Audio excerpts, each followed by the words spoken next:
The census is now November 20th and the 21st. We will have a curfew during those days. Minister of Transport announces the establishment of the Joint Maritime Authority between Iraq and Britain. Massive amounts of trade is coming to the ports of Iraq.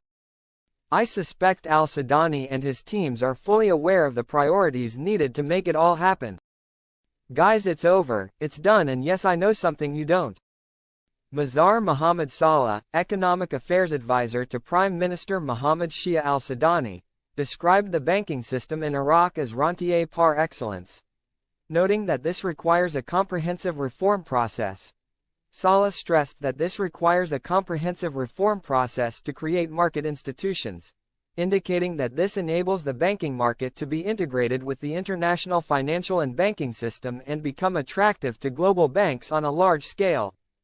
This is a good quote from that article. The expected path of the Iraqi economy, quote, "The most important indicator, in my opinion, is that despite all the attempts to put obstacles in the way of economic development, intentionally or unintentionally, the government is moving forward with its program, leaving all attempts at obstruction in its wake, and this is one of the secrets of success and the key to hope." One significant difference between Iraq and many other developing and established countries is Iraq's consistent willingness to pay down debt. Iraq's foreign debt has now fallen to below $10 billion according to Saleh, financial advisor to the Iraqi Prime Minister. Provisions have been set aside to ensure these obligations are met. These external debts are largely tied to the Paris Club Agreement. Iraq is on track to fully pay these obligations by 2028. Saleh highlighted the importance of Iraq's relatively low level of foreign debt, noting it has significantly improved the country's financial standing in the eyes of global credit rating agencies, including the US-based S&P. One of the major things Iraq needs to really move forward towards membership is they need their MFTR, Memorandum of Foreign Trade Regime, completed.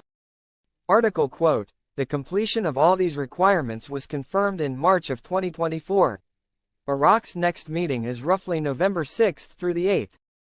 They will have all steps complete. That's when they would be eligible. Their 30 days towards membership would start right around early November. Full member probably by the end of December of this year. They will need to have an international IMF Article 14 and Article 8 compliant currency. One that the central banks can defend and likely in a very fast and efficient manner with the most advanced systems in the world. The focus in the future is going to be instantaneous cross-border payments 365, 24/7 and no blackouts with little cost. It is now the time to be paying attention." Al-Sudani advisor indicates a significant development in Iraq's financial capabilities during 2024, talking about what they have accomplished with cleaning up banking, more non-oil revenues. This article is a great little victory lap. There are TV commercials advertising that the Kuwait dinar is at $3.58. They are talking about our new border agreement with Kuwait. The fact they bring up this rate tells me they want to talk about our new rate against it. Frank, they are talking to you about Kuwait because they need an example to show you what is about to happen to your currency, your purchasing power, to show you what is going to happen to your exchange rate. There will be a change coming. The American interpretations of the decision of the Baghdad and Washington governments to end the mission of the international coalition and schedule the withdrawal of its forces from Iraq varied, between those who see it as a natural decision after achieving the defeat against ISIS, and those who call for the necessity of a clear separation of the American military forces from Iraq, a task that will fall on the shoulders of the new president in the White House.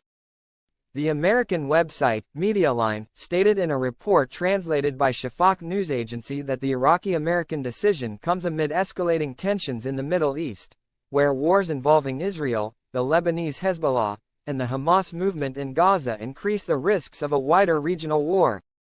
The report pointed out that U.S. military bases in Iraq have become a frequent target for attacks by Iranian-backed militias, which increased after the outbreak of war between Israel and Hamas last year. The report indicated that in the envisioned second phase of the withdrawal plan, the United States will maintain a limited presence of its forces, in order to support efforts to combat ISIS in Syria until 2026, although the future number of American soldiers in Iraq remains unclear.